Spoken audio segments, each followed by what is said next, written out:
of the missing seeds.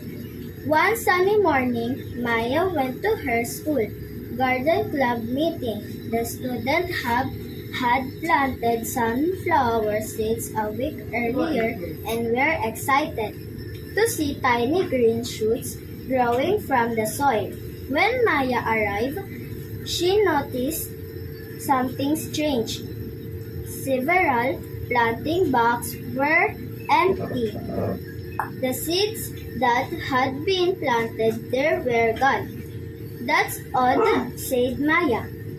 Where could the seeds have gone? The club members searched around the garden. They looked under leaves, behind flower pots, and near the garden fence. Then Maya noticed a trail of small holes in the soil leading toward a large tree.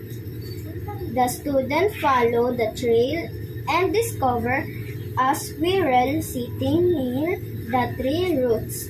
Around it were several sunflower seeds the squirrel had dug up. The seeds and carried them away to store for later. All thought the students were disappointed. They understood that the squirrel was simply trying to find food. The next day, they covered the new seeds with a protective garden net. This helped keep the seeds safe while still allowing sunlight and water to reach them.